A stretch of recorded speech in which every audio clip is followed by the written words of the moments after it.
Story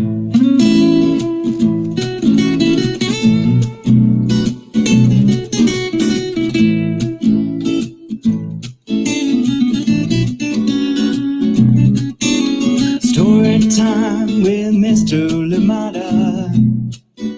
He will be starting soon. Oh, story time with Mr. Lamada, where all your dreams come true. Oh, he brings to life your favorite stories with a great big smile. You won't leave lonely, won't you start all the reading? I just can't wait to be hearing story time with Mr. Lamada. He will be starting soon. Oh, story time with Mr. Lamada, where all your dreams come true. Oh,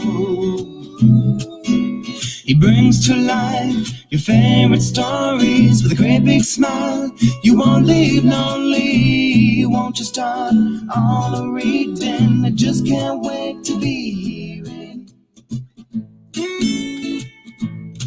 Good morning and welcome to Storytime. Happy Tuesday to each and every one of you joining us today. Thank you. On this very special day, we're celebrating a very special book indeed, and with two amazing guests. So please get ready for that. Get settled, get comfortable, get your hot drink, get your cold drink, get everything that you need and get started. Yes, indeed, we're here today celebrating Ruby's Reunion Day dinner. I hope you're excited. I hope you're ready. I am super excited. I was just saying before that I really get nervous, get anxious about story time, but today is one of those days. It just feels big and great. Big in a great way indeed, in a beautiful way, and I'm excited to be here with you. As always, let me know where you're joining in from and who is joining in with you. And of course, if Angela Dalton sounds familiar, you remember that she brought us If You Look Up to the Sky. Yes, indeed, that a beautiful book that we've read here before, and I hope you have one for your library as well. Well, she's back.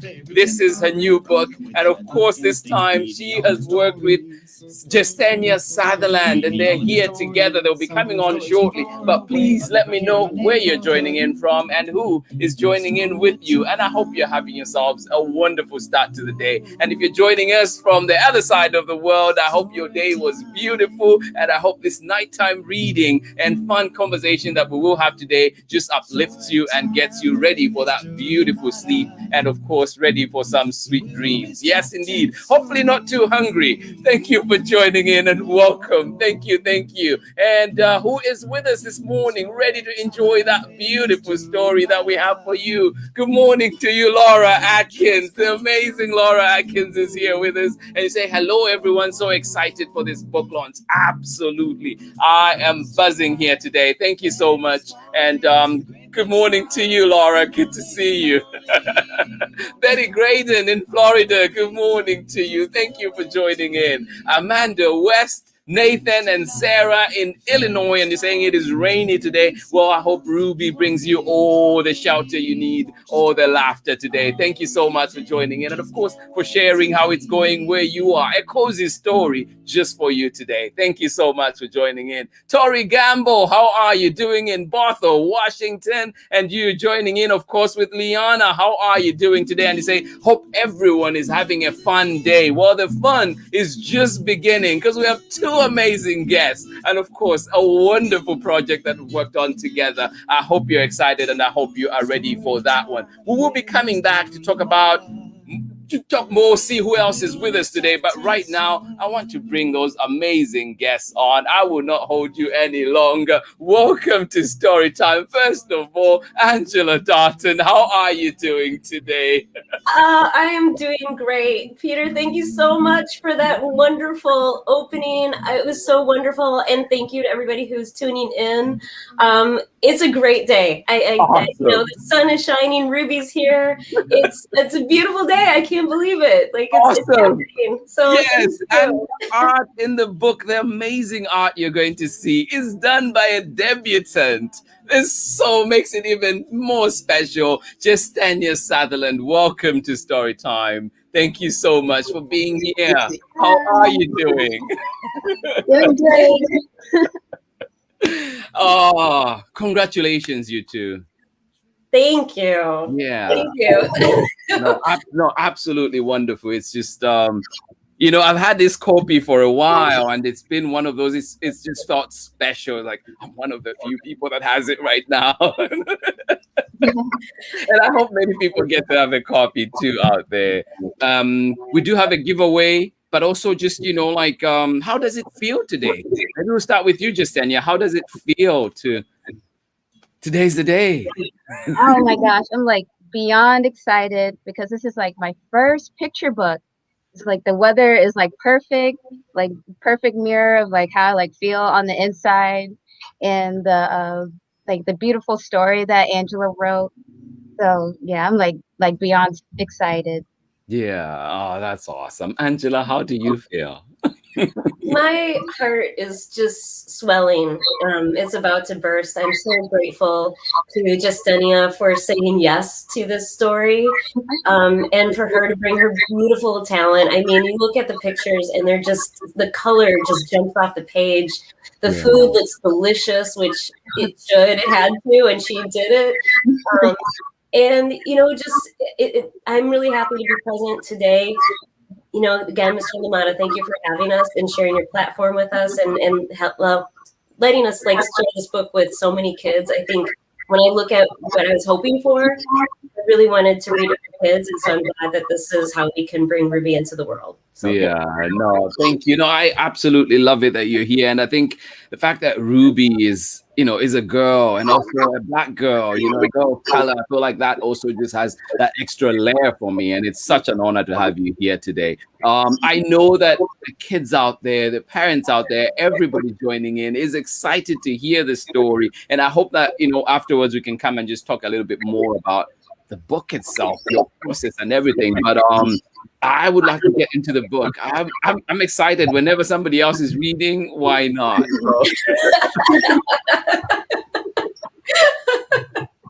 So all yours, and I'll be right here, but all yours, please. Sounds great. Sounds good. All right. Well, Jestenia, are you ready? This is our first time reading it together too. I know. Oh my gosh, it's like those like so special. Like it's like amazing that we can like do this, like especially like in these times. Absolutely. So thank you. Okay, so we're gonna get started with Ruby's Reunion Day Dinner. Written by Angela Dalton, an author. Illustrated beautiful pictures by Jestenia Southerland, and published by HarperCollinsPublishers, imprint of HarperCollinsPublishers. So I'll go ahead and share my screen. Okay, first spread. Grocery bags rustle, pots and pans clatter, and the room quakes with laughter as my family gathers in Grammy and Pop-Pop's kitchen to make reunion day dinner, and not just any dinner, a soul food dinner. Every auntie, uncle, and cousin has a special something they cook and share once a year, what Daddy calls their signature dish. Everyone but me. Mama, I ask, what can I make this year? What do you have in mind, baby? I shrug. You sure you're big enough to help a little bit? Asks Auntie Billy, teasing me. I'm sure, I say, but I'm not. You'll think of something. Mama pecks my forehead with a kiss and gets back to her stirring. I watch my family bustle about and think, there has to be something that's just right for me. Peering over the counter, I see Mama's gooey, peachy cobbler bubbling up the size of her favorite baking dish, the golden, crispy crown of Daddy's perfect mac and cheese, the streaky, unmixed layers of Grammy's hush puppy batter. Can I mix the batter, Grammy? I ask.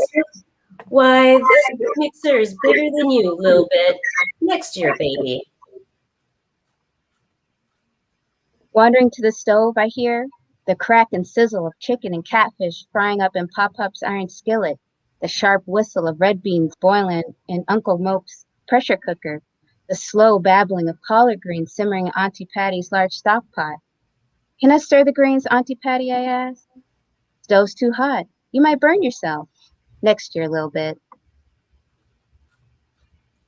Sneaking sniffs around the food table, I smell the sugary scent of marshmallows melting on top of Cousin Irene's sweet candied yams, the spicy perfume of cloves from Uncle Red's glazed maple ham, the reek of onions Uncle G's preparing to fry. They may be tasty, but they sure do stink. Can I help cut the onions, Uncle G? I look up to his face. I know, I sigh. Maybe next year.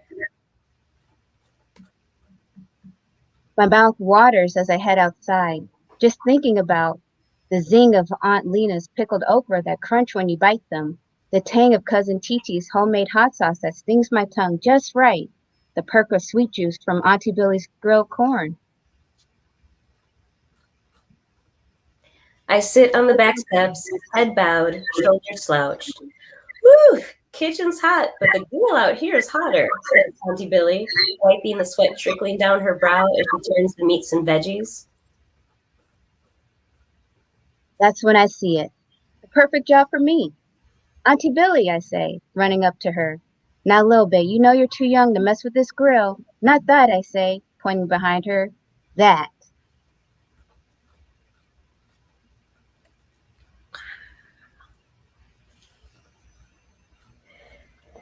Picking lemons so yellow they make my eyes squint, I press and roll them hard to loosen the juice before Uncle G helps me cut and squeeze them. Then I measure the just right scoop of brown sugar to make a lemonade tart enough to pucker my lips into a heart shape. After letting it chill in the fridge, I place my jar on the table next to the rest of our reunion day dinner. Looks like you found your signature dish, Daddy says as me and my family drink with sweet relief from the heat. You outdid yourself with this lemonade, Ruby, Auntie Billy says between slurps. You promise to make it again next year? I smile, hearing her say my real name. Yes, and it'll be even better.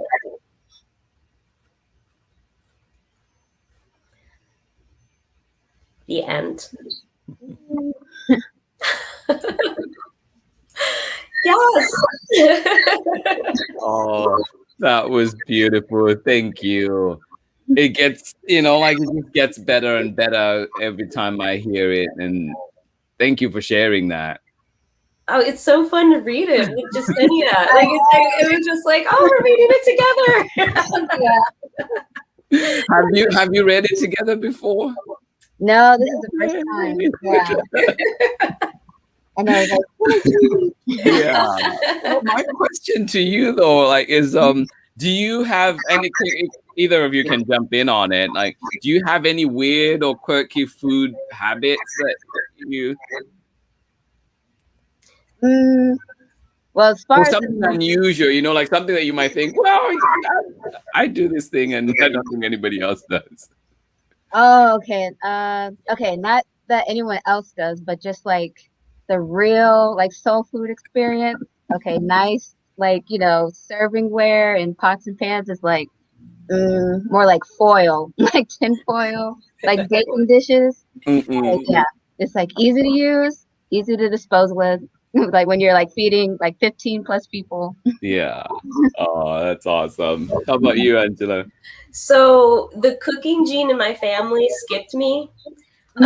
Everybody else knows how to cook. My mother and my grandmother are amazing cooks, incredible cooks. So I learned to be a food appreciator. There's some things that I do make because I learned from them. But I would say a quirky thing that I do with food is I love cupcakes. That's my favorite dessert. And I'll always put it in a cup with milk, almost like it's cereal. And that's how I eat my cupcakes, is with milk in a bowl. And I get laughed at all the time about it, but I think it's delicious.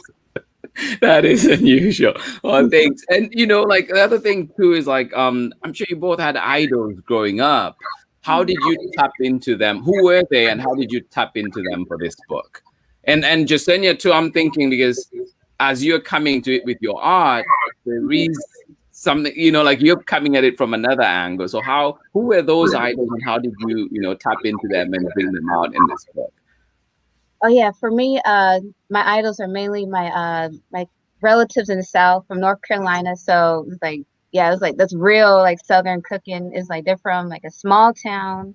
It's like an hour away from any like big city. So it's it's like drawing upon those experiences of them having like church dinners or like little lunches after like a local softball game.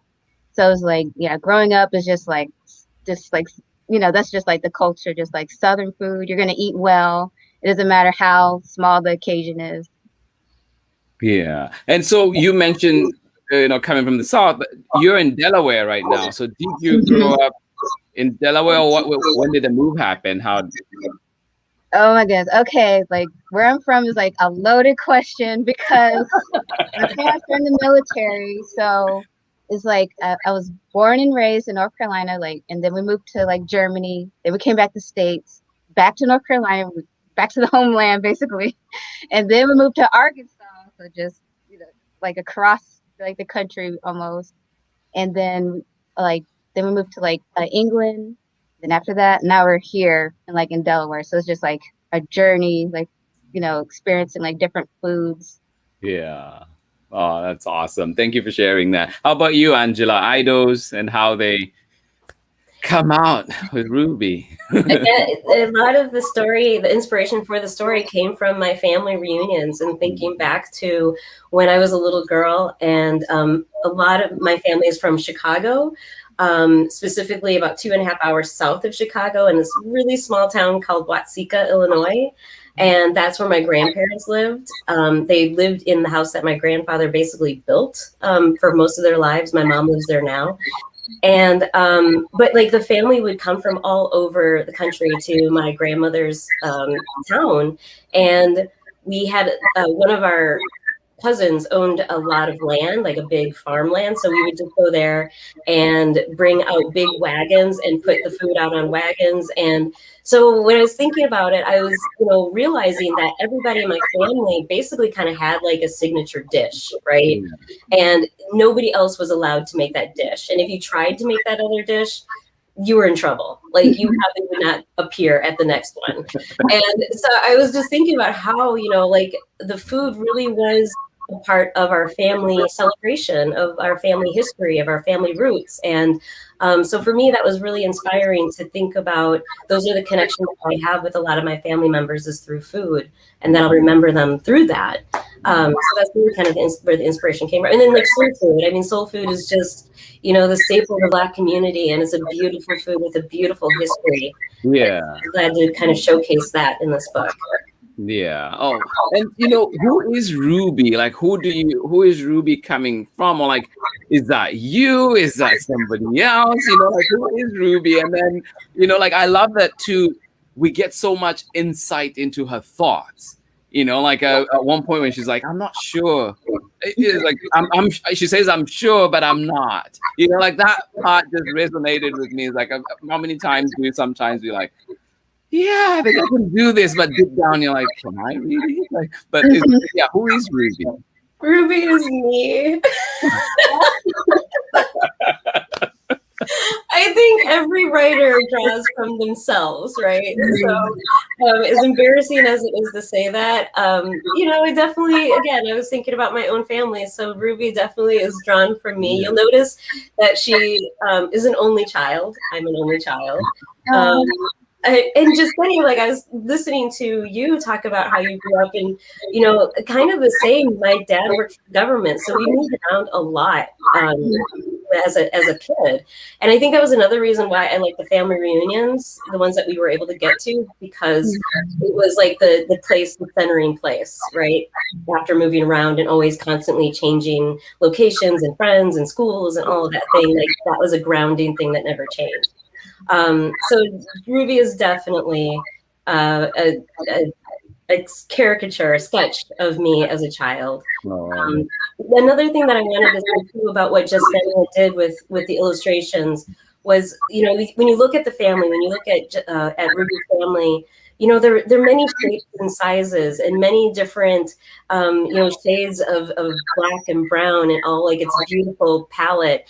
And that's my family. I think a lot of times when I see books, there's beautiful books, but the family always looks the same. And, you know, they have the same shape, they have the same body type. And I just love the fact that Jestenia kind of brought that out in this family of how different they looked, and they all had their distinct personalities visually. So that made my heart just sing. yeah. Oh, that's awesome. How about you? You know, like, because in the same regard, I feel like Jestenia, you're bringing, you know, here's a story, and help us with the process. I don't know how it works when you get the words and when you turn them into this magic that we see, you know, like, so who are you tapping into, you know, like, as you're drawing, are you, because Angela is thinking, as she's writing, she's thinking of herself and bringing herself into that story. So how are you also bringing yourself into Ruby as you're bringing her out? Oh yeah, definitely. Yeah, it's like illustrators do the same, like, you know, drawing upon their experiences. And I was just like lucky that Angela's experience is like, you know, like super relatable to me. So I was just like, that's like so, you know, like natural for me to like tap into, like the family reunion experience. So yeah, I was like, I definitely drew upon like my own family. And like for the Ruby design, like herself, it was mainly like little kids I babysat like in high school that had the same personality. They were so sure of many things, but it's like when you got deep down to it, it's like I'm still two, you know. So it's like like just like child care, just drawing upon those experiences. That's awesome. Yeah, no, it's good to see this one character that embodies both of you in a way at this moment. It's like, and you know, like, the book is out. So, like, what's your vision for this? You know, like, what are some lessons that you hope people can get from it, and or even just, you know, enjoyment? What is it that you want people to get out of Ruby? Oh, you hope, you know, and it can be anybody. I'll go first. I really, I really hope that for me, it's a celebration of Black joy, again, of Black family, of normalizing the family traditions of Black culture. And I really hope to see that out into schools and bookshelves, of just showing that, you know, there's a lot of similarities with families. It doesn't matter what your race is, what your orientation is, what your religion is. We're very similar. And the things that are different about us are things that could be celebrated and appreciated and loved and uplifted. So instead of being seen as weird or distancing yourself, embracing the differences and wanting to learn more about other cultures. That's what I'm kind of hoping comes out of it. And then also learning about your senses and using your senses to really enjoy food. Yeah. Oh, that's amazing. How about you, Jestenia?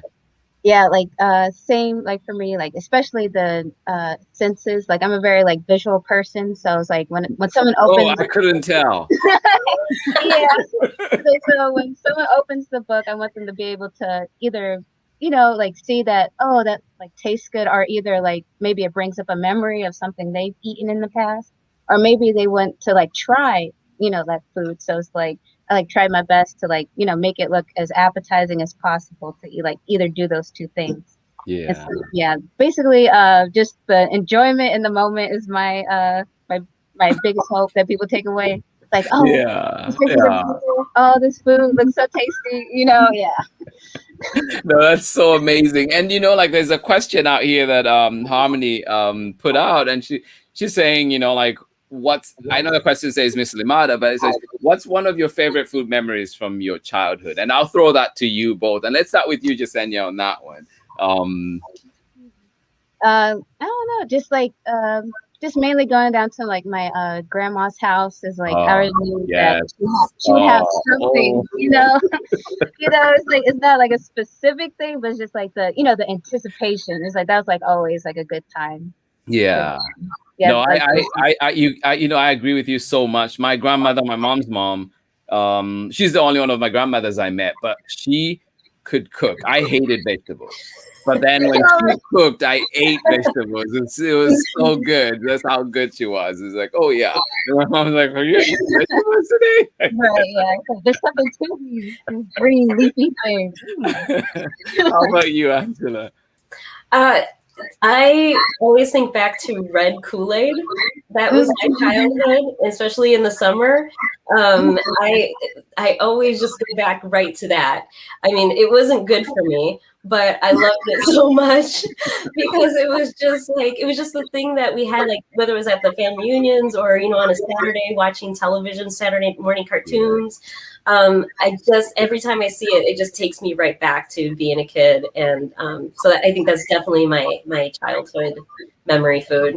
Yeah, that's awesome. For me, it was so we had at my school, elementary school, and you find this in schools a lot in Zambia. There are these women that would come and sell different kinds of things, samosas, popcorn, donuts, whatnot, everything. And these were greasy, right? And so our school uniforms had pockets in them. And so we would buy these things, stuff them into our pockets, and go into the classrooms. And then, you'd be sneaking and eating, and the teachers would get so upset. But the thing was, too, that our uniforms then had grease on the pocket. It was just like, yeah, but I remember that so fondly because we would sell Coca-Cola bottles or do whatever money you got, you're saving, and then you go to school, you're like, that day you're getting a samosa or chapati or whatever it was. But absolutely, yeah, no, great question. That sounds like an amazing picture book, actually. Yeah. Just saying. Oh yeah, no, it's so great. Oh yeah, somebody from Zambia says tumbuas. These are fritters. It's like they're almost like the fry bread, almost kind of. Yeah, and so definitely remember that from Zambia as well. And yeah, is there anything else about the book that we've not talked about? Your process. How do you decide?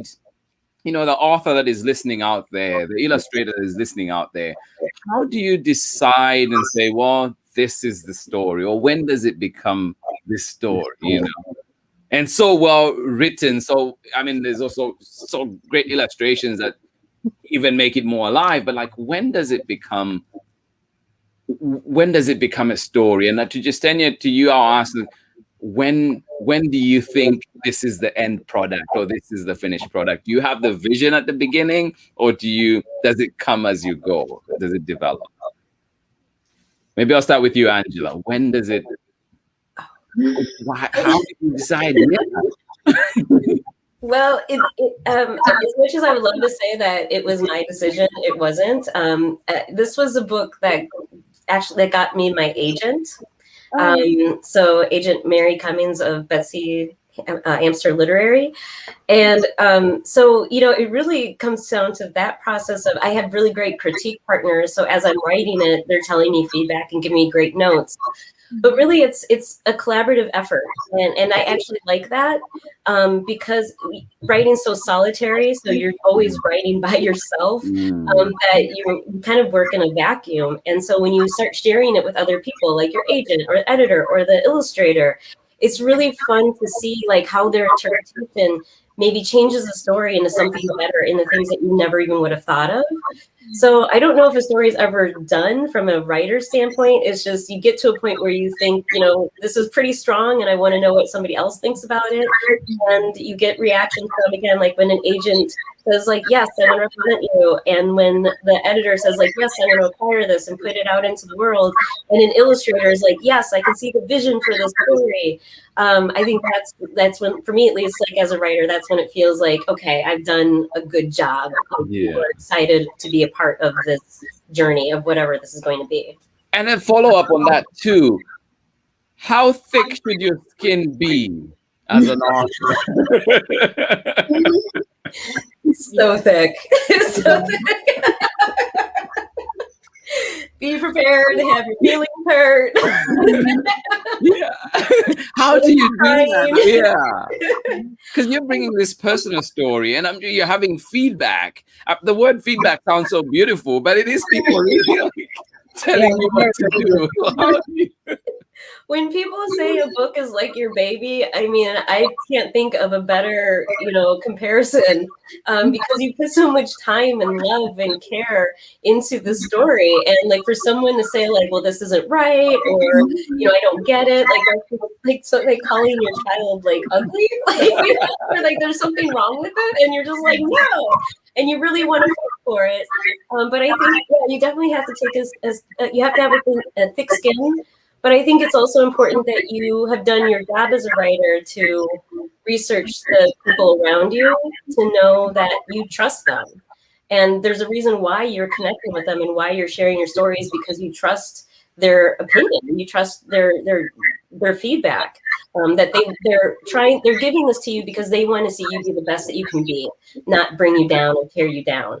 And so I think while yes, it's great to have a thick skin, I think you can also do yourself a lot of good by surrounding yourself with really great people. And I've been really fortunate to have really great people championing me and helping me make my work as great and strong as it can be.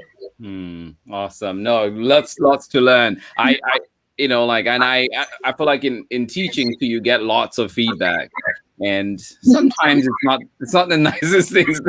Just like, oh, like, yeah, kids are brutal. Like kids, I love reading to kids, but I will tell you, I have way more fear reading to kids than I do adults, because if kids don't like it, they have no filter and they will tell you. And I love that honesty.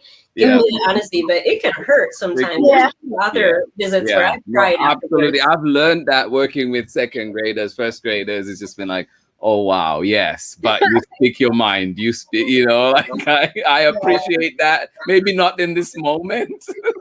Yeah, the earnestness makes it hurt just that more. It's like, oh, they meant this. This was not like clouded in any irony, nothing, behind it. It was just Yeah.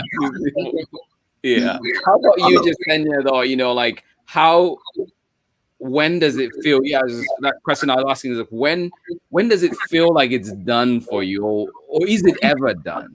Do you ever, Yeah, basically, the same thing that Angela said is just like there has to be like a point, just like where you just trust yourself.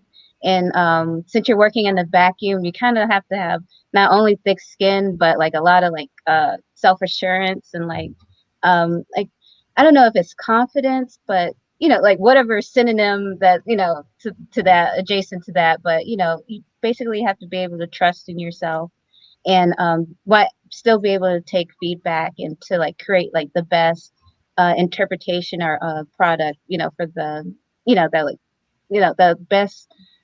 I hate saying it's like a product, but end result, eventually. Yeah. And same question for you. How thick should your skin be? And as an artist and a creator, and which is a talent that maybe, and you're probably getting feedback maybe from somebody who is not as gifted in that area. So, so how is that? How do you take that feedback, and how do you process that? Okay, that's also a skill that you have to learn. So you can't just learn how to draw. You gotta learn how to take criticism and boil it down to like what best like helps, because you don't want to say like yes all the time and then like have it come out worse or like misinterpreted what the critique was. But yeah, eventually you will always fear notes, no matter how good you get at it. You just got to be able to just like take it and basically run with it, because basically whenever the art director or anyone else like gives you notes, they're trying to help you improve, and that's what you always have to like keep in mind. Yeah, no, that's amazing. And I'm just with the pandemic right now, I'm sure family reunions have either not happened or look very different. So how has that been for you both? And I know that you mentioned traveling as you were growing up and traveling in your lives, but then how has that been? Are there any plans to come back together, or how has that been being in the pandemic, and especially like with a book that is so full of memories right now? How does that? How do you relate to that right now?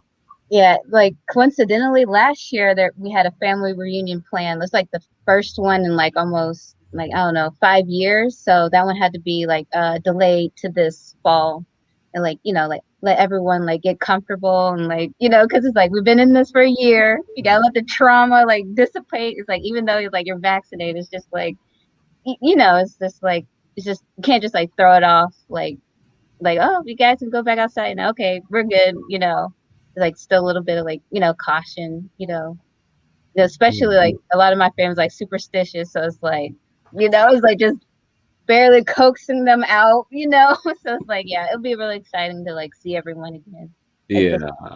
Yeah, no, that's amazing. Like this book, just going through it over and over has been that, like, just thinking of the little things we want to celebrate, and also some of those things that we just miss so much, and just for me, like even now as we are slowly getting back into part in-person school or seeing friends at a soccer game or something and realizing we are getting back some of those little things has been comforting. And I think that's what this book does. There's a comfort that comes with it that I appreciate so much right now. And talking about, just family and grandparents going through the different people, and it just brings it home. It really brings it home. To close out, like I mean, me too, I could talk to you forever, as you know, but just to close out, what do you say to that little girl out there that, was you, that is you, and like what encouragement do you have for them? What, like, how can they hold on to their dream? Oh, well, like for me, the first thing I would tell like a girl that age is illustration is actually a career, because I did not know that until like 5 years ago. So get on that early, like practice drawing, and it's like these things called publishers, and you want to send out postcards to them. But yeah, keep drawing, and but yeah, it's like find like joy and like the little things, because that will help you improve. Like just even though it seems like you're always like retreading the same thing, it's like even though you're drawing the same thing over again, you're steadily like improving. Like just I don't know, you're building like that muscle memory, that creative like muscle. And And had you known, were you always a good drawer, or because at some point I'm sure you learned and decided, I'm going to practice it, so I'm good. But were you good at, if you're like a kid like me, if you're not good at something, you're just like, no. Right, yeah. But like, yeah, at what point did you think, well, this is actually something I could pursue? Oh yeah. I guess like when I was younger, it's like I always knew how to draw, and I didn't like take it like seriously until like middle school. But that was when I like discovered like being an animator was like the biggest thing, because that was like the most financially stable thing. I was like very money minded, it's like my parents are like really like driving, because they're in the military. So they're like, okay, you're gonna go to college. It's like, and you're gonna have like a career. So it's like, okay, animator, because that's like the only thing like through the arts, because like the arts aren't like very like pushed that much. So it's like there's like limited knowledge is like that kids know that they could like pursue like in the arts, that is a viable career. You don't have to be, like a starving artist, the stereotype. So yeah, just I don't know, just like more like information about those kind of things. Like you don't have to just be an animator or a graphic designer. Children's book is like illustrator is a very fulfilling career, and it exists, No, appreciate that. How about you, Angela? Yeah, just everything that Jestenia said just rings true for me too, especially the starving artist part. When I was in college, I really wanted to do the creative writing track, and your parents love you and they want you to be safe, and they want you to make sure that you have all the tools when you go out into the world to make a living, and so my parents definitely were they steered me a different way than creative writing, and so to come back to this now is something that I've always wanted to do, is wonderful. So I would just tell little girls that if there's something that you want to do, there's probably someone who looks like you who's doing it. And if not, you can be the first one. You just can't give up. And your parents love you, and they might try to steer you in a different direction. But I think like Ruby, and I think this is kind of maybe another piece of the theme of the story, is that she knew she could do something when everybody else was trying to protect her and telling her maybe next year. But she was like, no, I can do this now. And so I hope that little girls, children everywhere will just know that, they know themselves and they know what they like. And even though there might be people that they love telling them to do something different, if they really believe in themselves and the thing that they want to do, then to stay focused and do it. And they can. Yeah. And Angela, at what point did you think, well, I can write? Oh, I can. I mean, I've been writing since I was a little kid. It was something that I just really loved. And so when I say my parents steered me in a different direction, I actually went into advertising and advertising copywriting because you could write and make money. But it wasn't the thing that I loved. But at the same time, it taught me a lot about writing and creative writing in a different way than I had expected. And so I feel fortunate that I was still able to do the thing that I love to do. I just got there in a different path. And I think everybody finds that in their life, that there's always different paths of how they get to the thing that they get to, as long as they believe in themselves that they can do it. Yeah. Oh, no, that's such great advice. And as you can see too, there are lots of people just, resonating with that message, and you can do it now. And just also the feedback part, getting feedback is hard, and I just want to appreciate you both on such an amazing book. It's definitely going on the top shelf, my top shelf. I love it so much that every time I've read it, and then listening to you read it, just listening to somebody else read it too, just gives it a different layer, and I appreciate it. I love the pictures. I love this book, and I hope that all the little kids out there, can have it and can be in people's hands. And I wish you great success with it. It's just such a wonderful book. And if like your previous book, Angela, is anything to go by, for people who know, have seen that one. This is so wonderful. I really love it. And Jestenia, oh my goodness, your art, you should see me try and draw.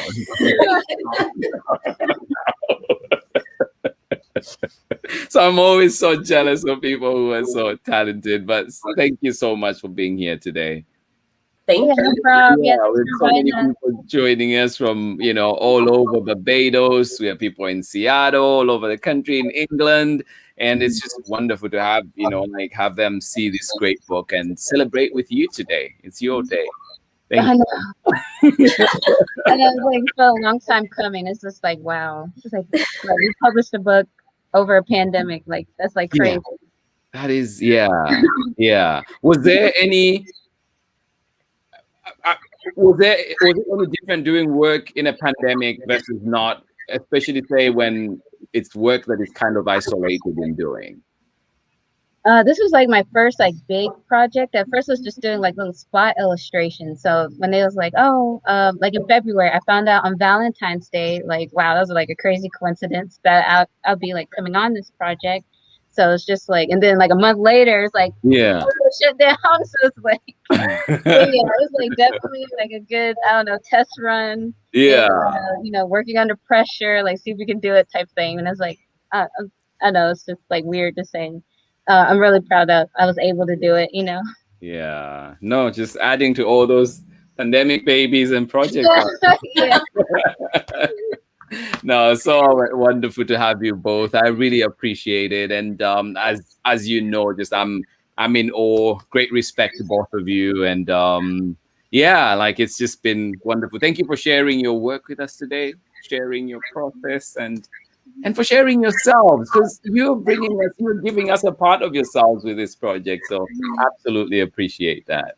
And I'll join you in the studio in a second. Thank you. We've got the giveaway. Oh my goodness, see? Oh my. Oh. I was like, you're gonna have people mad at us if we don't do this giveaway. What are you doing, Mr. LaMotta? If you're waiting for the giveaway, please hold on. Oh my goodness. No. Time out.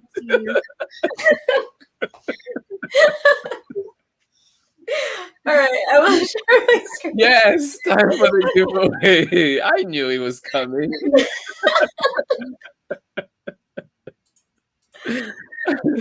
Oh yeah. Okay. See if I can give you more space. Yeah. Maybe I should hide back here. So before we do this, as some of you know, we posted on Instagram that we were doing a giveaway for 2 lucky winners. We're gonna have a signed book, a pandemic sign. So Jestenia will be sending her signature. I'll be having my signature on it. And then we also have a Ruby's Reunion Day dinner. Oh, there we go. Cooking spoon to go with the book. And on it says Ruby's Reunion Day dinner. Find your dish. Hopefully for any future cooks out there, you will find your dish, your signature dish. So yeah, I guess with that we'll spin the wheel. Okay.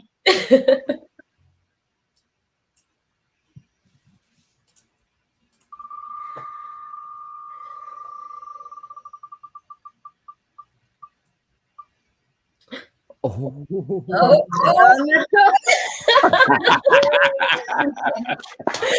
Yes. Congratulations, Ayana. Oh, this is like so cute.